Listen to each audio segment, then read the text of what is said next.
Welcome into Beyond the Buzzer, a Courier Sports podcast. I'm your host, Ethan Petrick, and before anyone says anything, yes, I am wearing that disgusting red N on my chest. I know I'm in the hockey state. I know. I went to school there, got the polo for free, and it frames my shoulders rather nicely. I think I look pretty good in the polo, so I think I look pretty sharp. My wife likes it as well, so I'm going to keep wearing it. I might still be a Nebraska fan. It's possible. He's definitely a Nebraska fan. It's all him and my guy in Mason City talk about. It's all you and Nathan Thomas talk about. Nebraska football. The wallpaper of my laptop here at work might be two Huskers hoisting the Heroes Trophy from last year. I don't know. Yes, I went to Nebraska. Yes, I got the polo for free. I am aware of where I am, and if the mob wants to come after me, that's okay. I understand. We're located at 60. I don't remember address. 6915 Chancellor Drive, Suite 2. Sweet B. Yeah. Sweet B. Oh, Sweet. I thought it was Suite 2. Okay, Sweet maybe B. It's 2. Could be B. It's the Courier Media Group. You can't miss the sign. You can come in and watch us. You know, we have. Oops, let me hit this mic a little harder. You can come and watch our podcast anytime. It's usually around this time, 5 o'clock on Mondays. Look right through the windows here, kind of like, they do on Good Morning America down there in New York City. But if Donald gets his wish, they don't see each other on Good Morning America. They don't see the people in the back. They're facing the studio. We're facing the street. So you could make faces at us. You'd be able to put up a sign if you really wanted to. Yeah. But if it was up to Donald, we'd be doing this thing at 2:30 when he's got all of his stuff finished for the day. Get about 30 questions about, hey, when are we doing that? When are we doing that? Yeah. Well, excuse me for working so efficiently. Okay, there. Yeah, all right. Hubris. All right, nice. Now we're moving on. We're really going down. But look, I want to start with what Donald finished today and was immediately asking about the podcast afterwards. It was at 4:30, so it was. You did a good job. Yeah, Donald. Let's give us a little bit of the most breaking news we can possibly have on this podcast. Can you tell us a little bit about the golf outing you're at this afternoon? Yes, we had the IHSAA district meet state qualifiers for golf. Waukee Northwest won that one with 286 strokes, although one source I did see online was 282 to clarify, but what I saw posted on the board on the sign at the golf course was 286, so that's what I'm sticking with. Then followed by Cedar Rapids Xavier and Iowa City High, missing by just 4 strokes at 301. Cedar Falls, unfortunately, did not qualify this year. Of course, they were second place last year in state, and the year before that, they were champs. But Coach Jeremiah Longnecker said it's nothing about the way they perform. They've done solid all year. It's just they ran into some really stiff competition this year. And they'll be back next year with a young crew that's just keeps getting better and better. Any individual qualifiers from any of our area schools? Nope.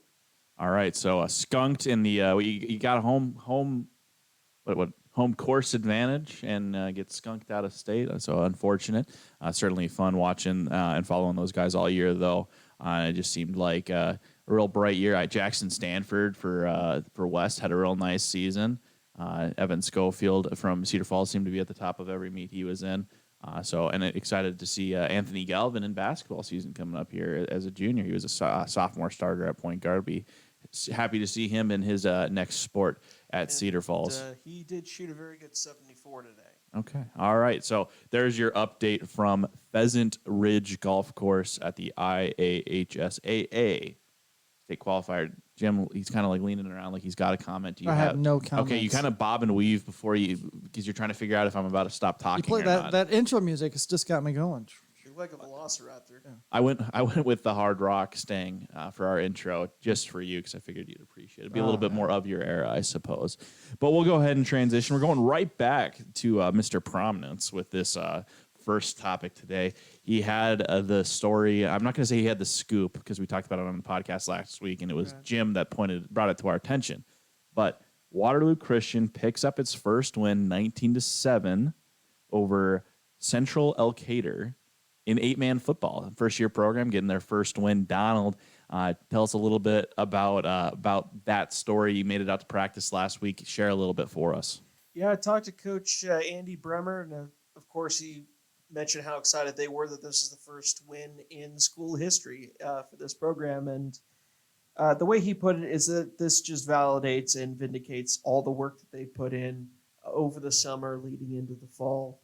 And it's a huge boost to morale. Of course, they were unable to win against Turkey Valley, but this shows how the work paid off. And you had some really good grit and payoff over that game. Of course, they weren't able to score in the first half, but that was a lot of that was due to rain. They couldn't throw the ball, so they tried to generate a running game that they weren't able to do. But once the rain cleared over halftime, they found that they were able to sling the ball, and they got 3 touchdown passes, all of them by Cambridge Westcott to Courtney Gladney. The go-ahead, or I'm sorry, not Courtney. That was West. I'm looking at my notes, and I saw that. But to James Bell. And Bell, of course, had suggested the running route for that, and he had suggested a go route, and he said he couldn't have dreamed a better pass. I was going to say, I know that it wasn't the first name you said because I play Sunday Courtney night. is really surprised right now that he's now transferred to Waterloo Christian from Waterloo West. I was going to say, I play hockey on Sunday night with 3 Bells, and they were all very excited last night to talk about the story in which their relative was quoted in. And I was like, so I know it was not who you said originally. No, because I'm looking down at my notes, and as I'm looking at Westcott, I looked down and actually saw Gladney, and so that's just kind of like what my brain. It's all right. It's all right. Easy.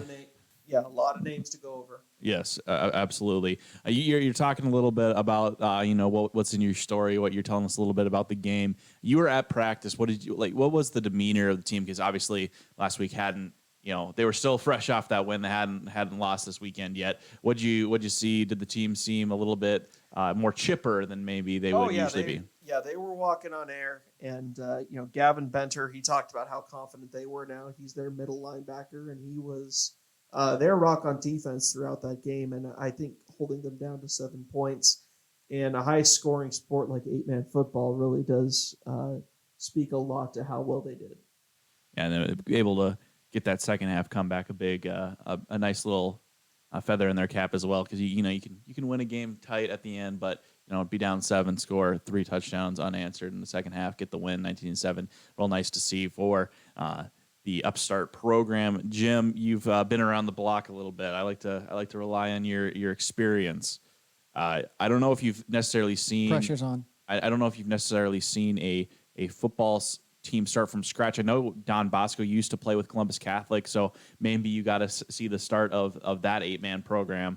Looking back, is one win exceptional in year one, given the lack of football experience for these guys? Talk a little bit about that. I think for a school that's never had football, they're kids that didn't come up through a junior high and play football or anything like that. I think getting the first win that's impressive. They've been that was their most competitive game they played. I think they've been competitive in another one. Most of their games have been blowouts. That was to be expected, you think, with a first-year program. Nobody had played football before. I mean, maybe a handful or 2 or 3 guys played at West, where they have a sharing agreement with. So at Waterloo West, when you look back at Don Bosco, they have a long history of good sports. And when they started theirs back in the early 2000s, they started 11-man. Before they went to 8-man, they played 11-man football here at the legendary Sloan Wallace Stadium, no longer with us. In Waterloo, but they played it, and I think they won a couple of games their first year. But it was the same thing. They might have won more than that. You put me on the spot there. Had I gotten advance warning that was going to be a question, I might have looked that up. I feel like I get a little bit more on it. I mean, I'm not looking necessarily for factual. I'm just looking for the experience. But Don Bosco struggled. But then they played. I want to say they played 11-man football 2 or 3 years, and then when they dropped to 8-man, they were immediately highly successful. So playing for state championships right away once they went to 8-man.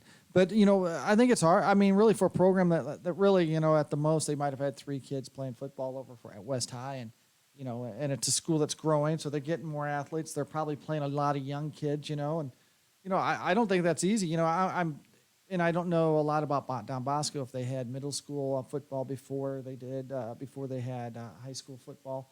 I think they might have. So, you had kids playing football. Here, it's a wholly different thing.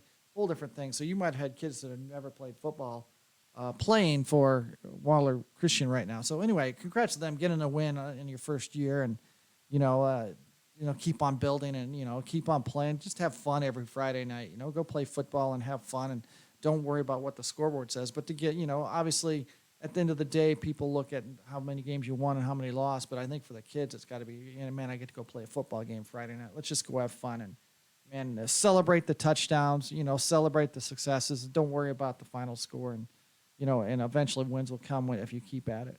Man, it is fun to hear, Jim, because it's been a bit of a struggle on the podcast of late. Last week, we spent a little bit too much time bobbing and weaving, talking, so we couldn't hear him very well. And then I just forget to run the audio on the Panther Extra podcast. He's doing a great job, but he's still getting a little far away from that microphone, though. So as we shift gears in the new topic, I ask you to roll your chair a little bit further forward there, Jim. Right here. There you go. I want you to be no more than an inch away from that microphone. Right here. Yes, Donald struggles with it too, but it's all right. Okay. He's not as bad. I'll go ahead and talk about the football game I made it to on Friday night. It was a pretty significant battle between Sumner-Fredericksburg and Denver, just outside the Cyclone Center. I cannot the Sharp Field. Sharp Field is the name of the football field in Denver. Sumner-Fredericksburg coming off a big win over MFL Marmac, get the upset victory over Denver. It's a 2-score game that it came down to 19-7, I believe was the final score. And Denver turned the ball over either on downs or with an interception inside the Sumner-Fredericksburg 10-yard line 3 times. So 2-score game, they got it down inside the 10-yard line 3 times. You can do the math there. That's enough to make the difference. So I don't know if it's necessarily panic mode in Denver right now after your undefeated season has been spoiled.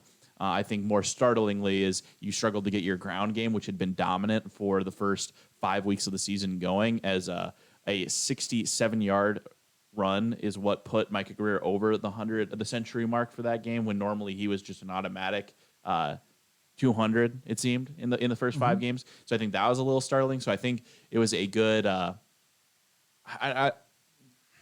you talk about these sorts of games and a team that's been on a high maybe doesn't necessarily pay too much attention to what their shortcomings are. This was kind of a reminder, like, hey, you're gettable. You're not just going to walk through every team. Sumner-Fredericksburg came in, made a statement victory, and maybe kind of sent a message to Denver to kind of clean some things up. And that's a lot of what Coach Barrett and I talked about after the game. Is he said, maybe I need to do a better job of preparing these guys, getting the right energy going. And making sure that they understand that you're not just going to be able to sleepwalk to every victory.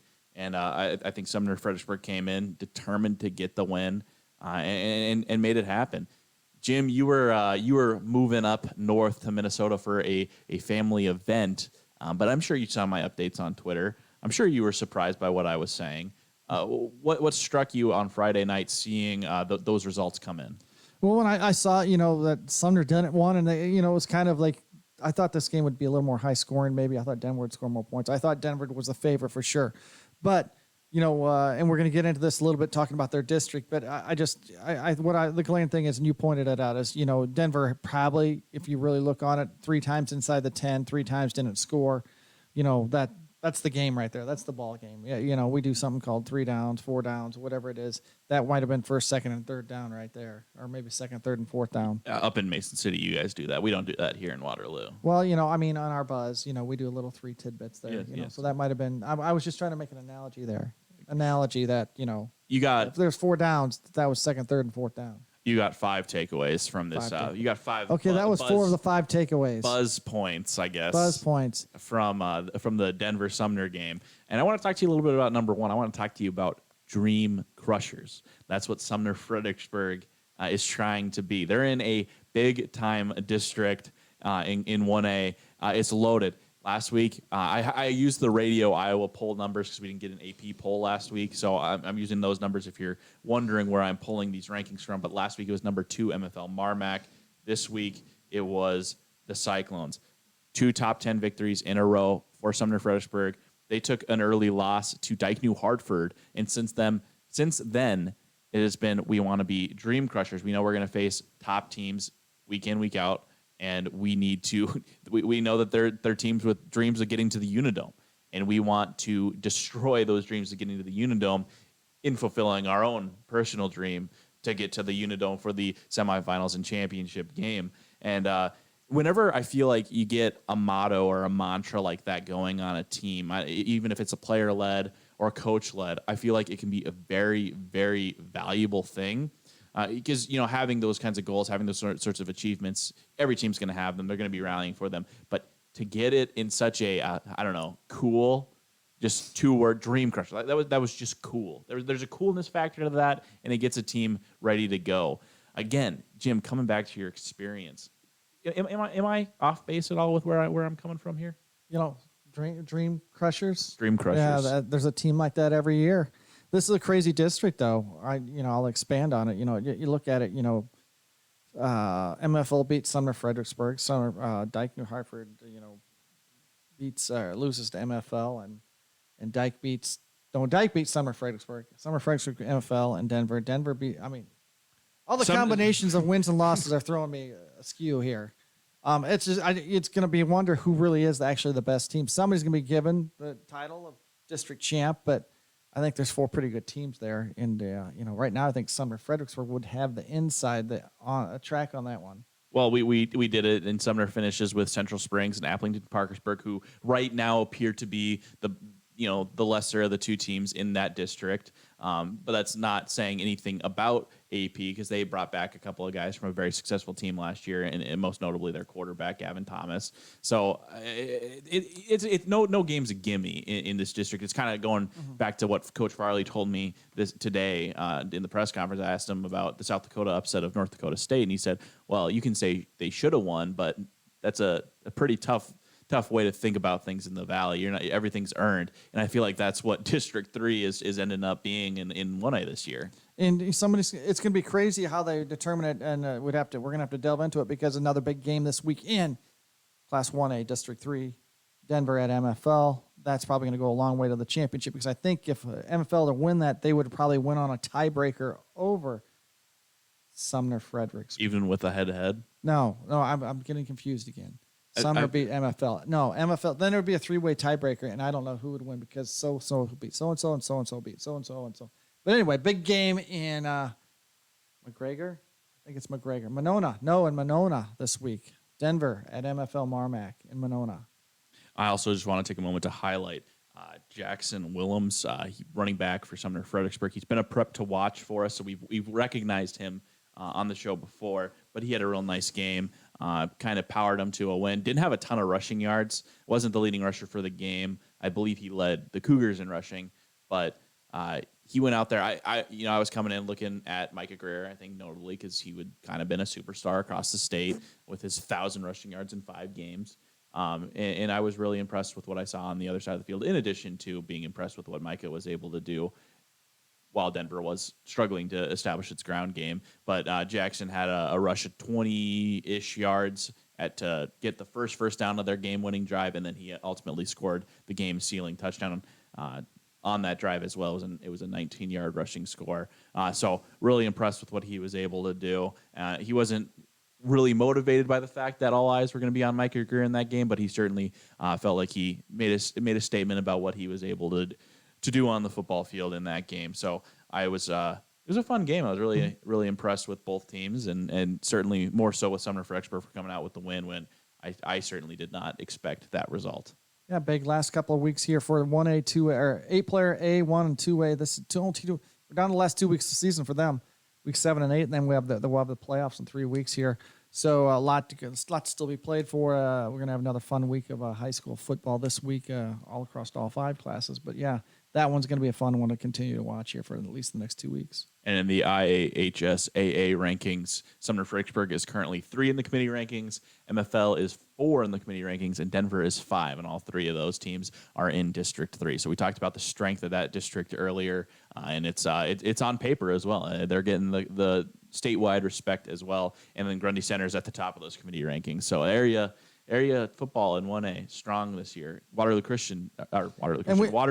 Columbus 10 in those rankings as well. You look at just around here. You're going to add Grundy Center. Denver's 5. Hudson's 5-1 now. Mm-hmm. So all these 1A schools. Columbus is a very strong 4-2 team. With losses to 2 West Branch and Grundy, I mean, the Class 1A football around here is really good, and then we're missing some A teams, Wapsie Valley and some A teams, and we've got some really solid teams here. So it's been a fun small school season for us so far to date.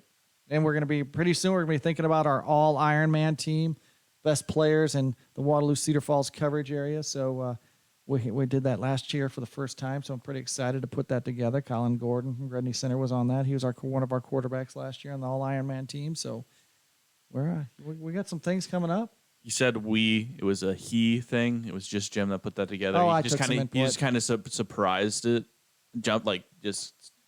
Yeah, I had some input from other people. So Well, but you put it together. Yeah, there was not really a we situation going on. It's going to be a we this year. I didn't know I didn't know it was a thing until it was going into the paper that day. It'll be a we. Oh, you knew it. I was working on it. It's a big special You'd presentation. mentioned I didn't know what it was going to be. Oh, okay. Before we wrap up the show, Cedar Falls, they play Pleasant Valley really tough. Comes down to, I think it was like 33-28. 31-28. 31-28, thank you. What do you make of the Tigers? We talked about this when we joined Cole on his show recently. What do you make of the Tigers and just where they're at? They're not in the RPI rankings in Class 5A, but Pleasant Valley's 4. They just played them to a 3-point game. The best worst team, I guess. That doesn't even here's seem my fair. bold prediction: the Tigers are going to play in the Class 5A state playoffs. What do you think their percent chance right now? I would say they're making the playoffs. Yeah, 100. All right. I bet they finish 6-3. Hopefully this doesn't turn into a Jim Knows Nothing if you're a fan of another show. Donald, are you surprised with the Tigers' lack of success coming into the season or throughout the season, knowing what they brought back from last year and what you've seen on the gridiron already this year? Well, yes and no. They do have a tremendous defensive game, and their special teams has been able to make some pivotal shifts in the game every time I've seen them play, which is twice. But, at the same time, you got to recognize the unbelievably tough competition. So it's not, when they lose, it's not losing because they aren't a good team. It's because they are going up against some of the best in the state. So that doesn't surprise me. So for me, it's a toss-up whether or not they're going to make the playoffs. It's 50-50. I've gotten to see the Tigers one time this year, and I think it was their sloppiest game, but they pulled it out. So I know they can win multiple different ways, and I've certainly kept my eye on them. I certainly anticipated more success with maybe blindly not looking at their schedule, even though Coach Remmert told me it was going to be a tough one coming in. I figured, I don't know, I was maybe banking a win against Prairie. I was maybe banking a win against Ankeny Centennial. And so I'm certainly surprised. I like Jim's confidence, though. I certainly felt like they were a playoff lock coming into the season.